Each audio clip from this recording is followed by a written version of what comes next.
민초는 아버지가 사형을 당한 후 회한과 사랑이 공존하는 극단적 감성 속에 질식당하는 듯한 유년기를 보냈다 되어 있습니다.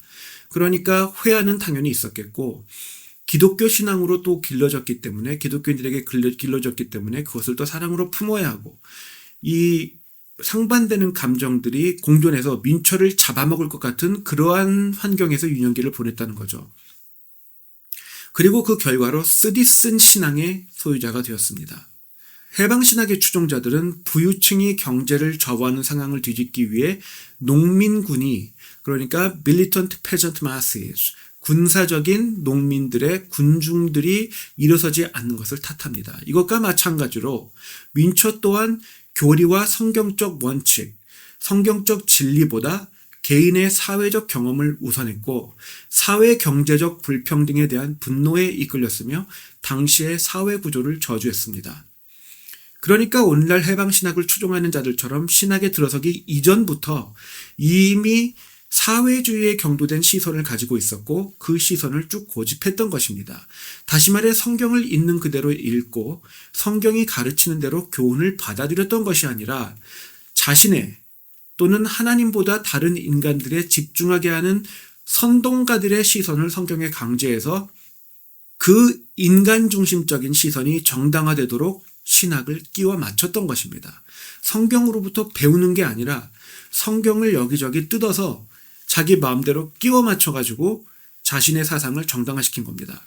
1800년대 말에서 1900년대 초반의 사회복음주의에 경도되어 원시 해방신학을 발달시켰던 디에트리 본헤퍼와 유사점이기도 합니다. 민초와 해방신학 모두 현세의 사회구조가 존재하는 한 사회적 억압이 지속될 것이라 이렇게 말합니다. 이런 식의 세계관을 따르게 되면 동양의 혼합 범신론에서 말하는 것처럼 삶 자체를 고통으로 인식하게 됩니다. 그리고 상황이 그렇게 절망적이라면 사회구조의 전면적인 개혁, 즉 혁명이 불가피하죠. 결국 하나님의 주권적 은혜와 심판을 기다리는 대신 임의의 행동에 나서게 됩니다. 해방신학의 추종자들 또한 예수님께서 오셔서 바로잡으실 것이며 따라서 인내하라는 성경적 가르침에 대해서 이렇게 대답합니다. 예수님은 오실 것이지만 Jesus will come. 지금도 여기 임하지 않으시고 있다. But he's not here yet. 그러니까 예수님은 재림하셔서 심판하실 것이지만 아직도 안 오셨다. 이렇게 말합니다. 결국 예수님께서 심판주로 재림하실 것이지만 그와 상관없이 자신들은 사회 해방주의를 추종하겠다는 것이죠.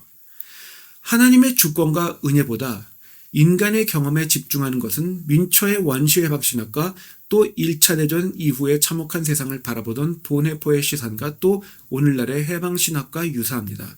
이것을 제가 여러 번 말하고 있죠. 강조하는 겁니다. 그리고 민초의 해방신학은 원시 해방신학은 공동체의 관점에서 구원, 죄, 복음을 이해합니다. 그러니까 전통적인 관점에서 보는 거랑 매우 다른 것입니다. 죄라는 것은 인간관계에 대한 훼손 행위를 의미합니다. 민초의 원시 해방신학에서요. 예를 들어서 원죄란 성경이 말하는 아담과 하와가 처음 행해서 인류 전반에 사무치게 된 하나님의 절대 주권에 대한 피조물의 첫 반역 행위가 아니라 모든 개인이 평등하게 창조되었음에도 불구하고 현실에서 가해지는 사회적 억압이나 인종차별주의와 같은 공동체 수준에서의 사회적 부조리를 의미합니다. 본헤퍼와 해방신학 또한 사회적 관계를 훼손하는 것이 죄라고 주장합니다. 이는 교회가 전통적으로 가르쳐온 하나님의 주권에 대항하여 모든 개인이 스스로 행하는 법정적인 위반 행위와는 전혀 동떨어진 개념입니다. 개인에 대한 개념을 공동체를 기준으로 풀어낸다는 것이 정반대일 뿐 아니라 죄로 인해 권리를 침해당하는 주체가 하나님이 아니라 창조주가 아니라 피조물, 그러니까 다른 사람들이라는 점도 정반대입니다. 나아가 하나님께서 죄인에 대한 최종 심판권을 행사하시는 것이 아니라 군중의 떼법이 행하는 폭력과 살인의 임의적 심판이 허용된다는 것도 성경이 말하는 죄와 심판의 개념에 상반됩니다. 해방신학은 사회 경제적 해방을 복음전도, 즉 선교와 동일한 것 또는 동등한 것으로 간주하며 본회퍼의 경우에서와 같이 개인의 구원에 그치는 것을 값싼 은혜로 치부합니다.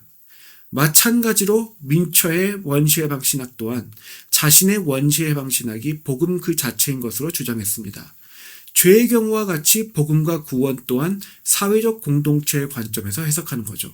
그러나 성경은 그리스도를 믿는 신앙을 가진 개인이 죄의 사슬, 즉 영원한 죽음에서 벗어나게 되었다는 좋은 소식을 복음이라 칭하며 그 결과로 아무런 값없이 영원한 생명을 부여받는 것을 구원으로 정의합니다.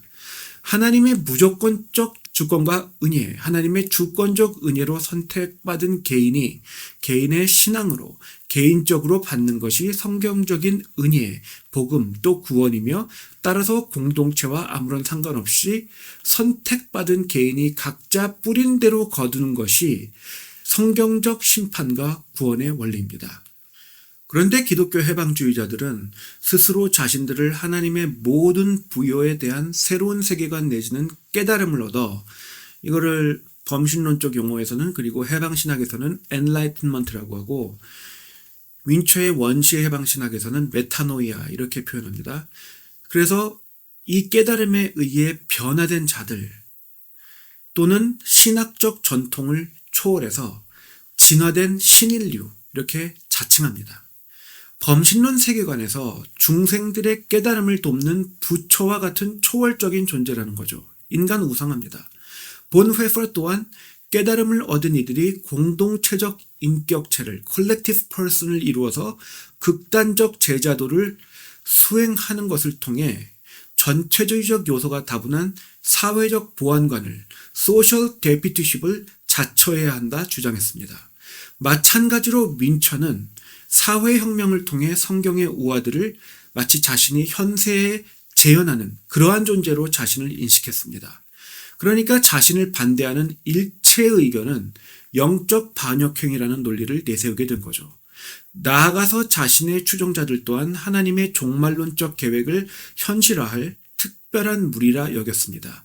이러한 영적 엘리트주의, 에소테리즘 이것이 성립되니까 그 이전까지의 신학, 그러니까 교회의 전통은 아직 깨닫지 못한 자들의 무식함 정도로 치부되었습니다. 범신론에서 깨닫지 못한 자들을 중생으로 취급하는 것과 똑같죠.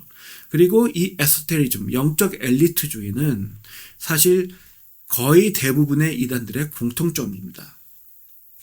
마찬가지로 해방신학 또한 현재 가난한 자들은 다가올 하나님의 왕국에서 특권층이 될 것이라 이렇게 말을 합니다. 기독교인으로서 개인적으로 말씀을 깨닫고 살아내는 것과 상관없이 가난하다는 것 하나만으로 신앙을 바로 가지는 것과 상관없이 가난하다는 것 하나만으로 온전하고 의로우며 신실한 자들로 간주되고 부유한 자들은 부유하다는 것 하나만으로 어떠한 신앙을 가지고 있건 야훼의 적, enemies of Yahweh 이렇게 된다는 거죠. 이것을 하나님께서 가난한 자들을 우선하신다는 우선적 선택, preferential option이라고 합니다. 윈처 또한 해방신학과 같이 하나님께서 평민들에게 힘을 주셨다. 그리고 그래서 이 착한 기독교 농민들은 군주들과 모든 관계를 단절하는 것을 통해 자신들의 순수함을 지켜내야 한다 선언했습니다. 성공적으로 진행된 혁명에 의해 교회와 수도원과 성이 파괴되고 사람들이 학살되자 민처는 마태복음, 요한복음, 시편, 기도원서를 인용하면서 만스펠드 백작이 평민들 앞에 나와 고개 숙일 것을 명령했습니다. 나아가서 순종하지 않는 군주들은 다 죽여야 하며 다니엘서에 등장하는 금신상처럼 무너져서 새들의 먹거리가 되어야 한다 주장했고 이러한 주장이 한없이 유익하고 좋다 자평했습니다. 민처의 이런 대학살 계획에 추종자들이 호응해서 반드시 이루어져야 할 일로 여기자 민처는 기쁨에 감격했습니다. 프랑스 혁명과 다를 바가 없죠. 마찬가지로 해방신학을 따르는 자들은 서방신학의 기독교는 끝났다. Western Christianity has passed. 이렇게 주장합니다. 북반구에 다시 말해 미국 영연방 또 서유럽의 부유한 기독교인들을 성경이 정죄하는 말세지 말의 마지막 혼합주의 교회, 세계적 혼합주의 교회, 즉 최후의 바벨론으로 간주합니다. 나아가 이 북반구의 부유한 기독교인들에게 복수를 가하기 위해 전 세계의 해방주의 교회를 세계적 정치기구로 연합시켜야 한다 주장합니다.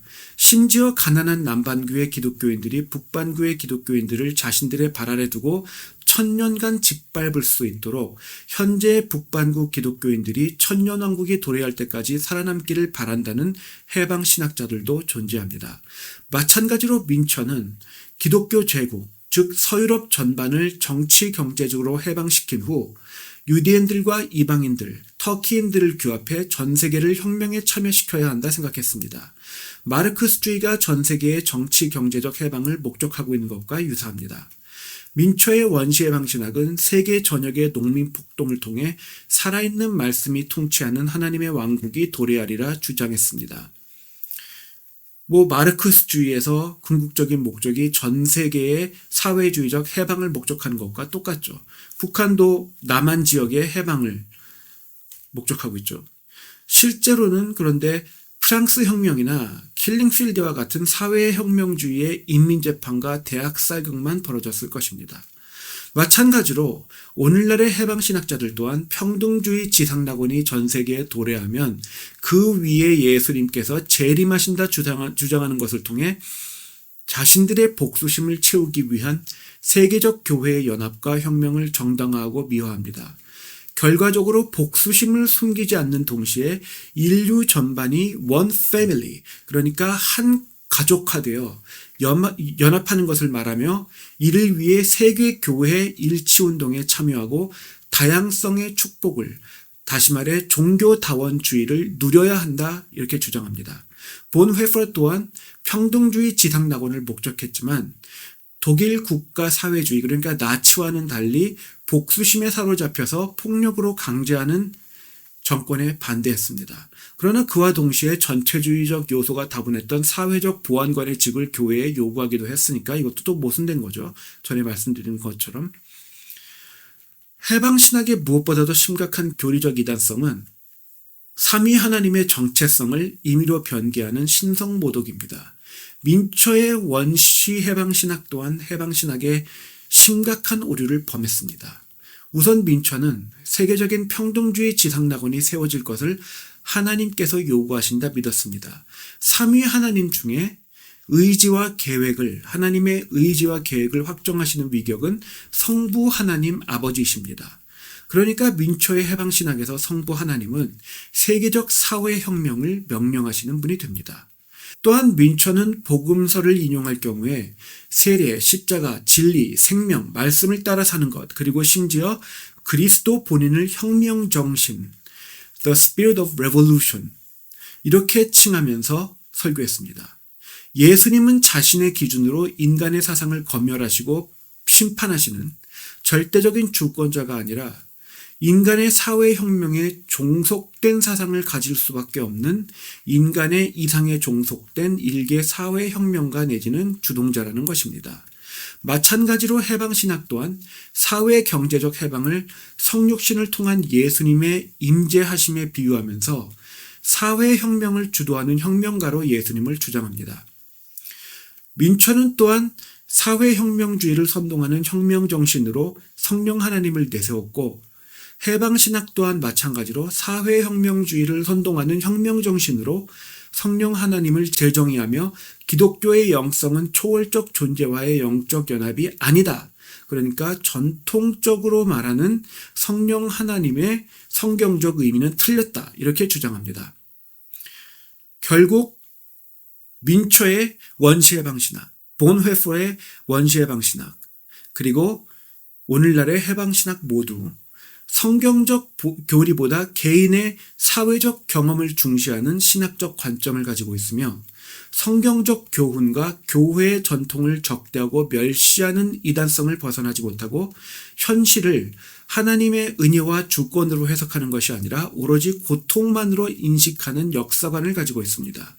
사회적 공동체의 관점에서 인간 중심적으로 죄와 심판을 해석하고 사회 경제적 해방을 복음이자 구원으로 여기는 구원론, 깨달음에 동조하는 자들의 폭정을 정당화하는 범신론적 영적 우월주의, 복수심에 사로잡혀 정죄와 폭력, 학살을 퍼뜨리는 종말론, 임의로 삼위 하나님의 정체성을 변개해서 삼위 하나님과 교회를 자신들의 이상의 노예로 바꾸려는 신론 등 신앙의 모든 중요한 부분에서 민처의 원시해방신학과 본헤퍼의 원시해방신학과 그리고 오늘날의 해방신학은 성경의 가르침, 초대교회의 전통 및 종교개혁의 개혁신학을 대적하고 있습니다. 그리고 하나님의 주권과 은혜가 제외되어 고통만으로 채워진 것으로 현실을 인식하는 새로운 세계관을 깨달은 초월적 사회 계급의 전체주의적 포갑을 통해 사회 전반의 혁명을 꾀한다는 점에서 사회주의, 프랑스 혁명, 그리고 동양의 혼합 범신론과 또 마녀사냥과 유사한 구원론을 제시하고 있습니다. 다음 영상에서는 1960년대로부터 비롯된 오늘날의 해방신학에 대해서 살펴보겠습니다.